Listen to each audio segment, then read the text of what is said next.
مهاجرتی بخطر این موضوع میزی مدور می باشد که در تالار مهمانخانه سغدیان برگزار گردید. میزی مدور را تشکیلات جمعیتی چشمه حیات در چهارچوبه برنامه آسیای مرکزی مدیا کمپ عملی نموده در همکاری با دستگیری مالیوی یوسعید تشکیل گردید. در میزی مدور نمایندگان مسئول از ساختارهای گوناگون اشتراک نموده آید به مهاجرتی بخطر، حل مشکلات مهاجرتی مهنتی و دیگر مسائل مربوط به مهاجران و مهاجرتی مهنتی عقیده های خود را بیان کردند. امروز در میزی مدوری مذکور اشتراکچیان با سازمان‌های جمعیتی با سازمان‌های دولتی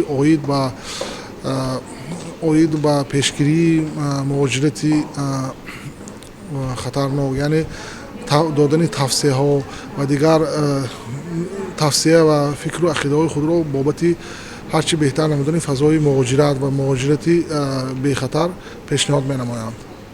سردار ریاستی کار با زنان و عائله ولایتی سوخت خورشید خواجه‌زاده هنگام اشتراک و سخنرانی در میزی مدور گفت که هدف اساسی کم کردن مهاجران مهنتی و با جای کار تامین نمودن آنها، بهتر کردن شرایط اقتصادی و اجتماعی و بلند برداشتن سطح معرفت حقوقی شهروندان است. همچنین وی تاکید کرد که با برابری بلند برداشتن معرفت آنها سودای آدمان برطرف گردیده این کردار نامطلوب پیشگیری کرده شود.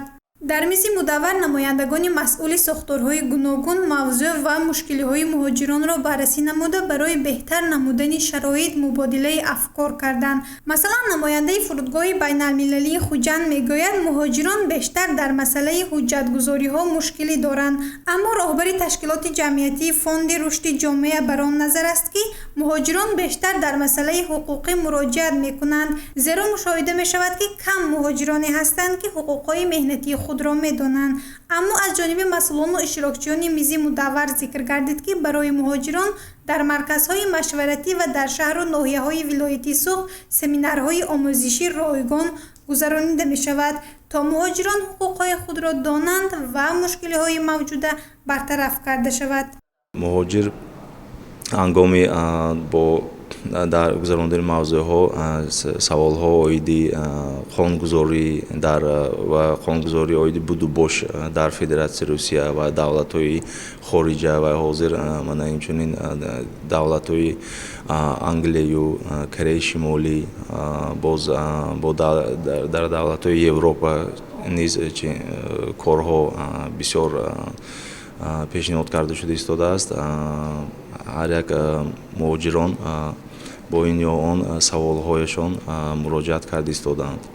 میزی مدور آید به مهاجرتی بخطر بیش از 3 ساعت دوام کرد. هدف حل مشکل‌های مهاجرتی مهنتی و پیشگیری سودای آدمان، بهتر نمودن روند مهاجرت، آگاهانیدن مهاجران با حقوق‌های مهنتی از قبیل شرطنامه مهنتی، مزد مهنت، جبران ضرر به سلامتی، حقوق به استراحت، بخطری، یاری مقامات‌های دولتی و دیگر نمودهای حقوق‌های مهنتی میباشد. گزارش منظور بختیارزاده و نسیم رحیموف برای برنامه اطلاعاتی خبر.